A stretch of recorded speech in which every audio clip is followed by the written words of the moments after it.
अस्सलामुअलैकुम तमाम कैप्टन भाइयों को। कैसे हैं तमाम भाई? ठीक ठाक हैं, खैरियत से हैं। और ये वीडियो खुसूसी तौर पे आज बनाई जा रही है तमाम ऑनलाइन टैक्सी के कैप्टन और कस्टमर के हवाले से। और जिस कंपनी के लिए हम बात कर रहे हैं, इस कंपनी के हवाले से मैं आप लोगों को ये बताना चाह रहा हूँ कि किस तरह कैप्टन्स को और कस्टमर्स को दोनों को जो है वो चूना लगाया जा रहा है, उनके साथ फ्रॉड किया जा रहा है और उनके पाकिस्तान के जायज़ कमाई के पैसों को पाकिस्तानी लोगों के किस तरह मैनिपुलेट करके और चोरी करके मुल्क से बाहर लेके जाया जा रहा है। आज एक कैप्टन भाई की जो है इस हवाले से कंपनी की सपोर्ट लाइन के ऊपर बातचीत हुई है, वो गुफ्तगू मैं आप लोगों को सुनाना चाहूँगा। तो पहले ये गुफ्तगू सुनते हैं, फिर उसके बाद मैं आप लोगों को वीडियो के आखिर में तफसीलात भी दिखाऊँगा कि किस तरह पैसे चोरी हुए हैं और किस तरह कंपनी की सपोर्ट लाइन के नुमाइंदे ने उस चीज़ को एक्सेप्ट कर लिया कि हाँ जी वाकई पैसे चोरी हुए हैं और ये हम आपको वापस करवाएंगे। ये आप सुनिए कंपनी की सपोर्ट लाइन के नुमाइंदे की ज़ुबानी।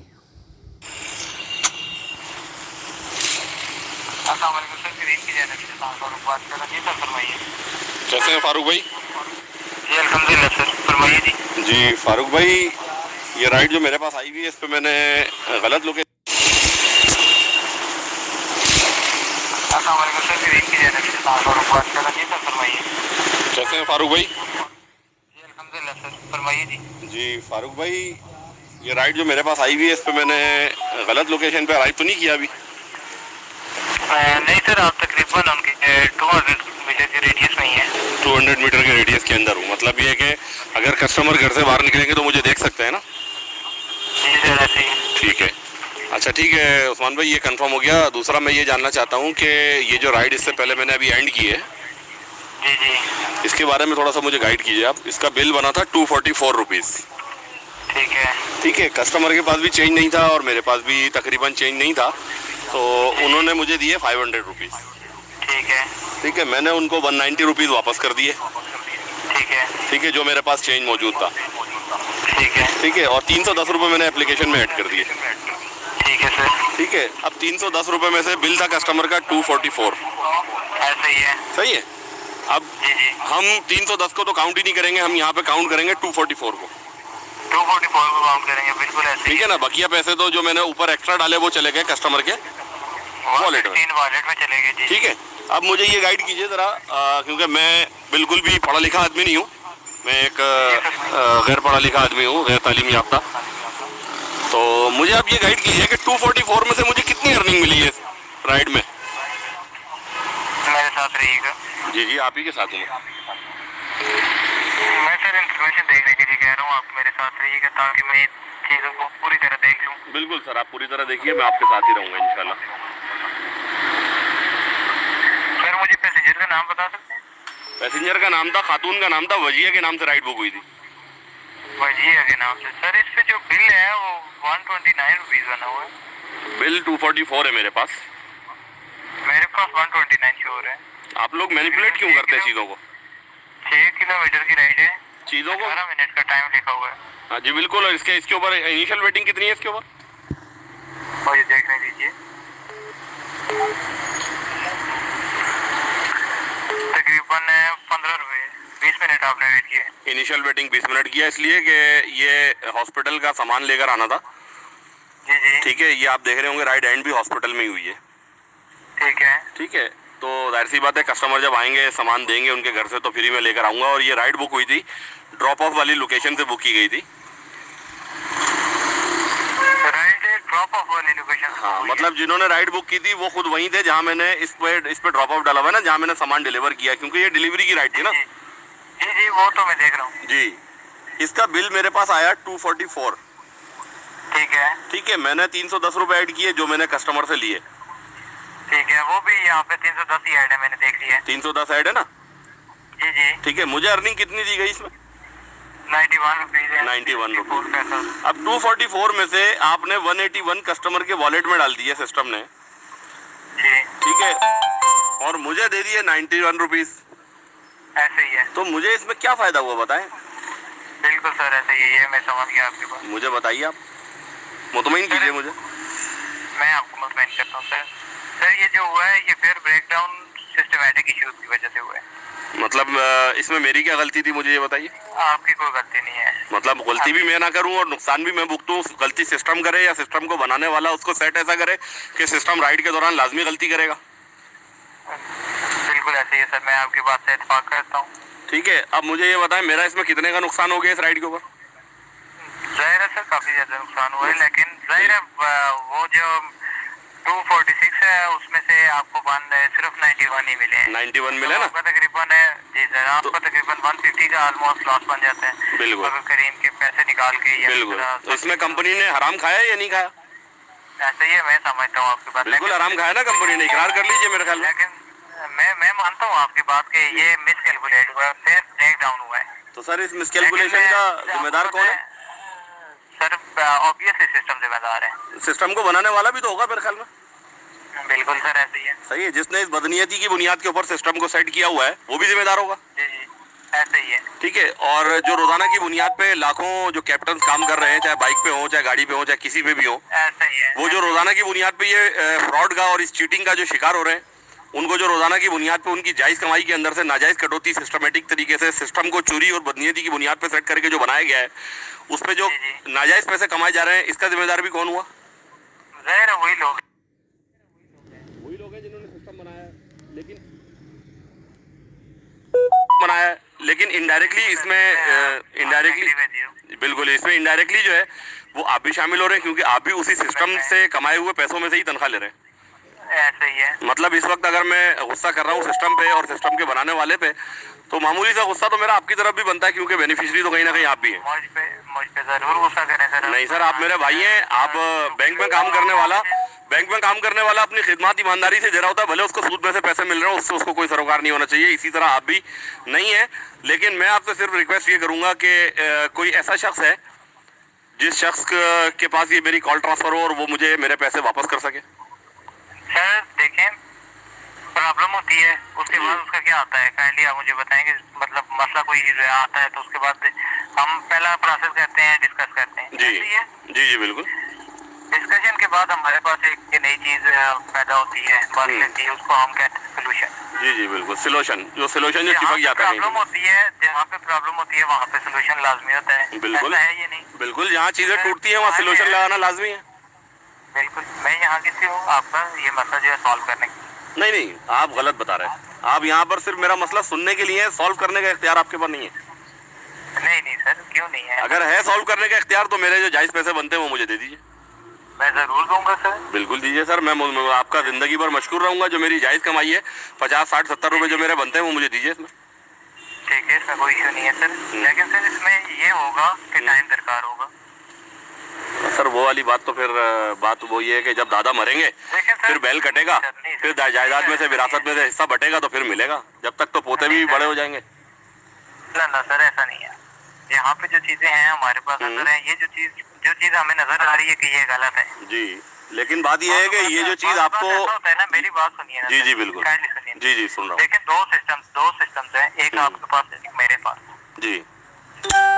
ऐसा है, दोनों में डिफरेंस है, काफी बड़ा डिफरेंस है।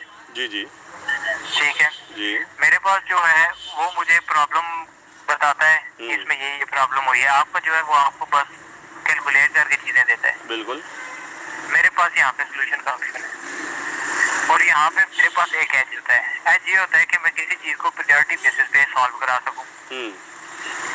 अच्छा, आप मुझे एक बात बताएंगे, माजरत आपकी बात काट रहा हूँ। जी देखिए, थ्योरी जो होती है ना, जी किसी भी फील्ड की थ्योरी जो है, वो थ्योरी को जब आप प्रैक्टिकली इम्प्लीमेंट करने के लिए जाते हैं ना, तो वो थ्योरी आपकी रॉन्ग साबित हो सकती है, लेकिन प्रैक्टिकल जो है ना कभी थ्योरी के अगेंस्ट नहीं जा सकता। ऐसा ही है, ठीक है ना? तो मैं आपको जो वो चीज बता रहा हूँ, मैं आपको जो मैंने प्रैक्टिकल किया है, आप मुझे वो बता रहे हैं जो आपके पास थ्योरी मौजूद है, जो थ्योरी पे आप काम कर रहे हैं। ठीक है, जिस सिस्टम पे आप काम कर रहे हैं वो थ्योरी है। उस थ्योरी को प्रैक्टिकली अप्लाई कौन कर रहा है? फील्ड पे जो कैप्टन है वो कर रहा है।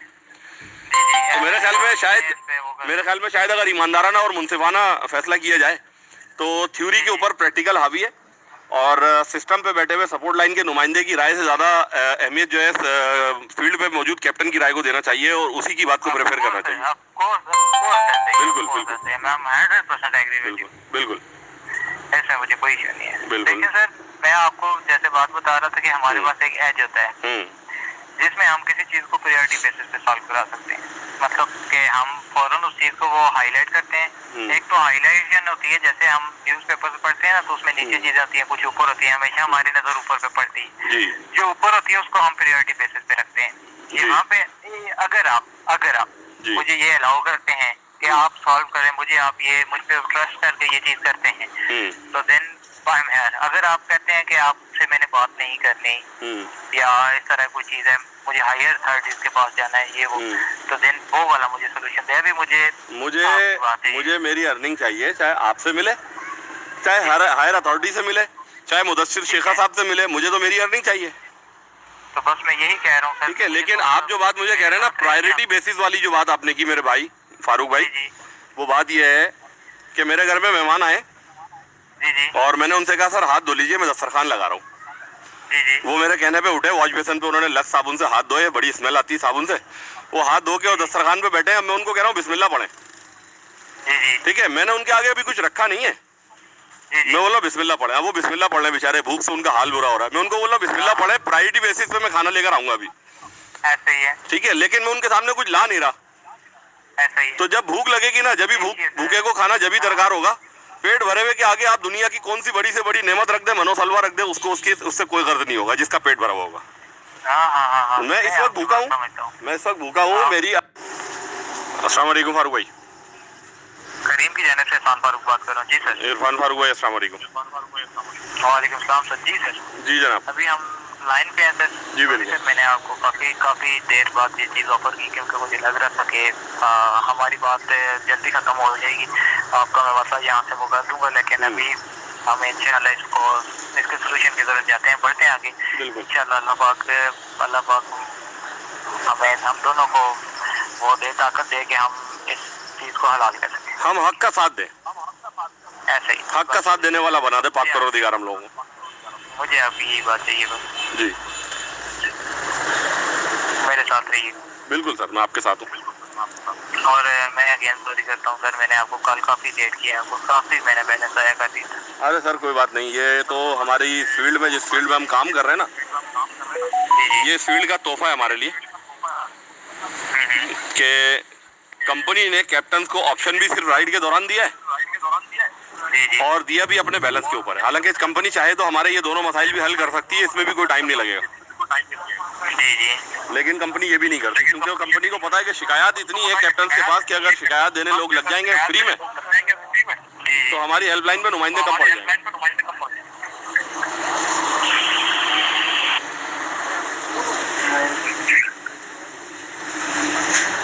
मेरे साथ लाइन पे रहिएगा। जी इरफान भाई, मैं लाइन पे हूँ।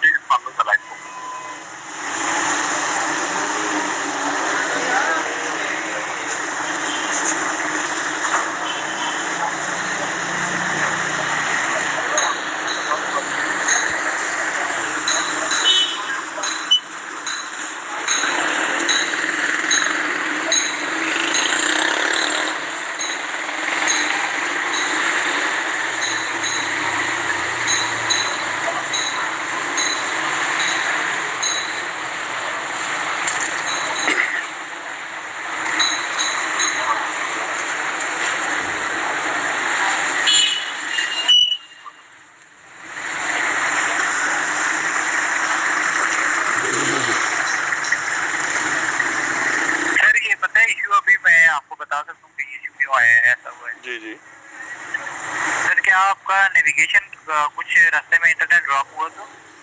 नहीं सर, ऐसा नहीं है। मेरे पास पाकिस्तान का जो बेहतरीन नेटवर्क इस वक्त चल रहा है, सबसे ज़्यादा बेहतरीन, वो है जोंग का। ठीक है। हालांकि कंपनी जैस को प्रेफर करती है, ये भी मुझे मालूम है। नहीं सर, कंपनी किसी को प्रेफर नहीं करती है। अक्सर मुझे कॉल सेंटर की तरफ से नुमाइंदों ने कहा आप जैस को प्रेफर करें, लेकिन अच्छा जो नेटवर्क इस वक्त चल रहा है जोंग का है। और कराची के बेशतर इलाकों में जोंग जो है, वो बेशतर क्या तकरीबन मोस्टली इलाकों में जो है कराची के जोंग बेहतरीन काम कर रही है। ठीक है, जिस रास्ते से मैं आया हूँ इस रास्ते में ना कोई मस्जिद आती है, ना कोई इमाम बारगाह आता है, ना इस रास्ते पे आज किसी सियासी या मजहबी पार्टी का जलसा था कि कहीं जैमर्स लगे हों, और ना ही जिस रास्ते से मैं आया हूँ वहाँ उस रास्ते पे कोई वीआईपी मोमेंट थी कि कोई प्रोटोकॉल की वजह से कोई जैमर्स की गाड़ी वहाँ खड़ी हो, मेरा डेटा डिस्टर्ब हुआ हो। ठीक है, और मेरा जीपीएस ऑलरेडी बेहतरीन वर्किंग कर रहा था। किलोमीटर आपको शो हो रहे हैं 6 किलोमीटर, यही किलोमीटर है 6। जी। ठीक है, और आप देख रहे हैं कि मैंने राइड के दौरान इतना टाइम वेस्ट नहीं किया जितना टाइम मेरा जो है वो अराइवल वेटिंग में काउंट हुआ है। ठीक है, सही है। ठीक है, तो ऐसी कोई कंडीशन थी नहीं कि किसी भी वजह से जो है ये सिस्टमेटिकली कोई इशू आया हो। असल में ये जो सिस्टमेटिक इशू सिस्टमेटिकली है, ये आपको बात माननी पड़ेगी। ये सिस्टमेटिकली ब्रेक डाउन हुआ था। नहीं, ये तो मैं मानता हूँ कि ये इशू सिस्टमेटिकली है, इसको किसी ने मैन्युअली जो है मैनिपुलेट नहीं किया, ये मैनिपुलेशन सिस्टम से ही हुई है। और ये हालांकि सिस्टमेटिकली है, लेकिन ये इरादी और बदनीयती वाली जो है वो ये मैनिपुलेशन है। ठीक है, ये ऐसा नहीं है कि ये कोई इत्तेफाकिया हो गया है, क्योंकि कभी भी इत्तेफाकिया तौर पर सिस्टम जो है ना फेयर को बढ़ाता नहीं है, या हमें 300 की अगर अर्निंग हमारी बन रही है 300 की जगह हमें 301 रुपए भी नहीं देता सिस्टम। ऐसे ही सिस्टम हमेशा अर्निंग में से कटौती ज्यादा कर जाता है, कभी गलती से भी बढ़ा के नहीं देगा। मेरे 5 साल 6 साल एक्सपीरियंस के अंदर कभी सिस्टम ने पैसे बढ़ा के नहीं दिए, कम दे दिए।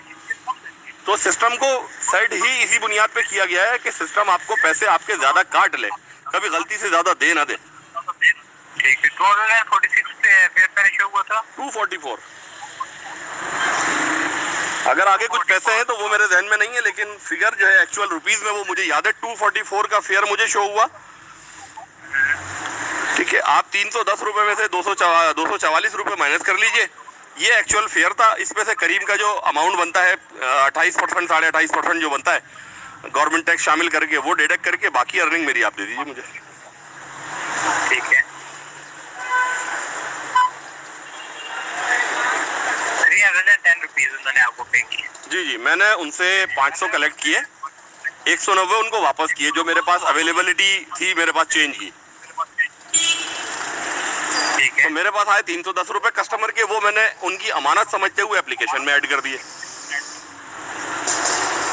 तो यानी कि मैंने कस्टमर से 10 और अगर 44 इधर काटेंगे आप तो 56 रुपए इधर बच रहे। मैंने 66 रुपए मैंने उनसे एक्स्ट्रा कलेक्ट किए थे, जो कि मैंने ऐड किए।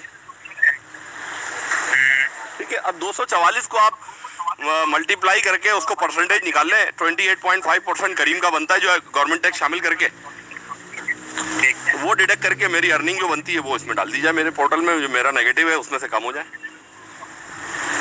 बल वैसे तो खैर मेरा अकाउंट इस वक्त प्लस में ही है, कंपनी की तरफ ही मेरे पैसे निकल रहे हैं, लेकिन ये है कि उसमें से जो ज्यादा कटौती हो गई है वो मुझे वापस मिलने चाहिए।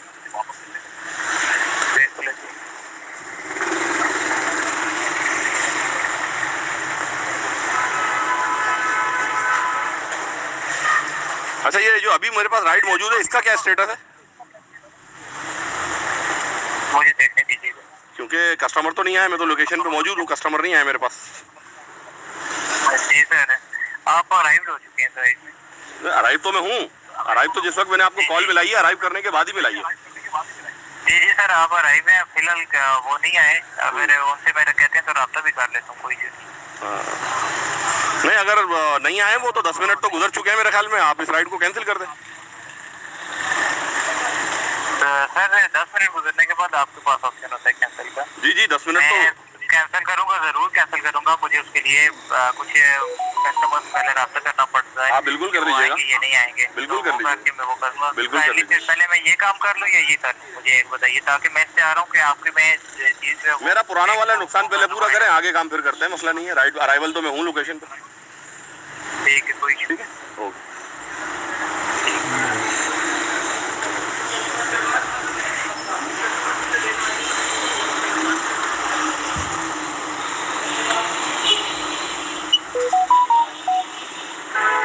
जी रशीद अहमद साहब, अभी यहाँ से मैंने अपनी जो चीजें थी वो प्रोसीड कर दी हैं। अभी जैसे ही उनका वो उस पे वो होता है रियलिटी बेसिस पे मैंने टॉप ऑफ द लिस्ट आपको किया, और मैं यहाँ से आपको हाईलाइटेड भी देख सकता हूँ। ठीक है, जैसे ही ये आंसर सॉल्व होगा तो आपको इसका रिप्लाई मिल जाएगा बजरिया मेल। बजरिया मेल?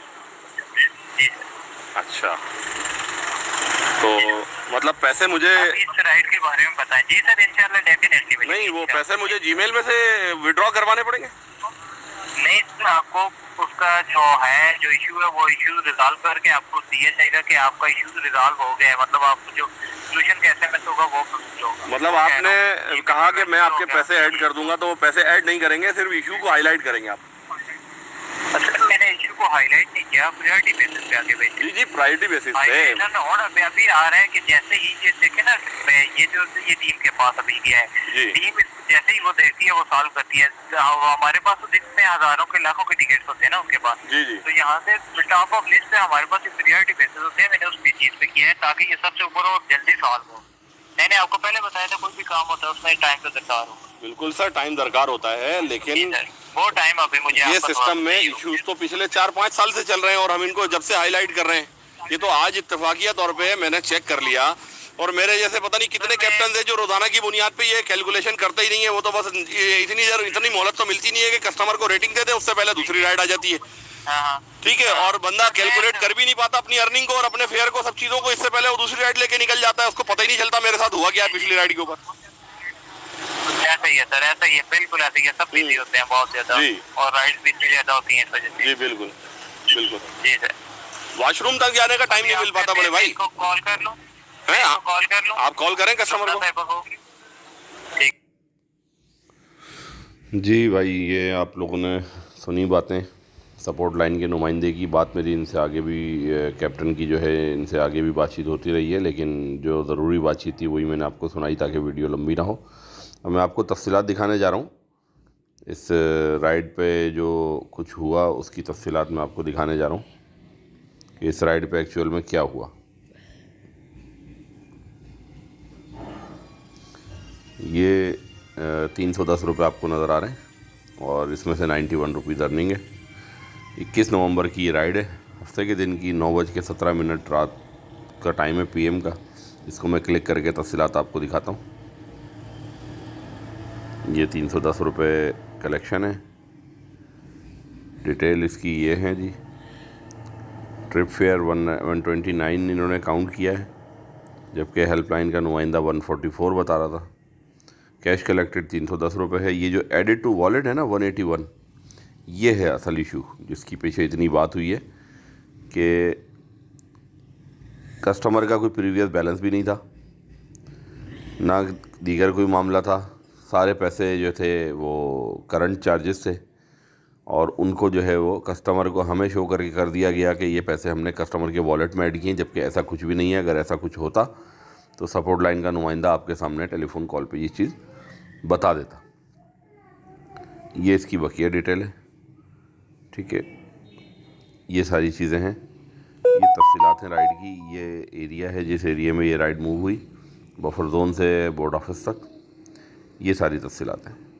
तो मेरी नज़र में तो आज इस कैप्टन भाई ने कॉल करके करीम सपोर्ट लाइन के नुमाइंदे के ज़रिए से कंपनी को ख़ुद को ही फ्रॉड साबित कर दिया, और बेहतरीन तरीके से ये बात हुई, और इस बात को बिल्कुल क्लियरिफाई कर दिया इस भाई ने कि हाँ वाकई ही ये कंपनी जो है वो इस तरह मैनिपुलेट करती है चीज़ों को कि दोनों को चूना लगा रही है, कैप्टन्स को भी और कस्टमर को भी।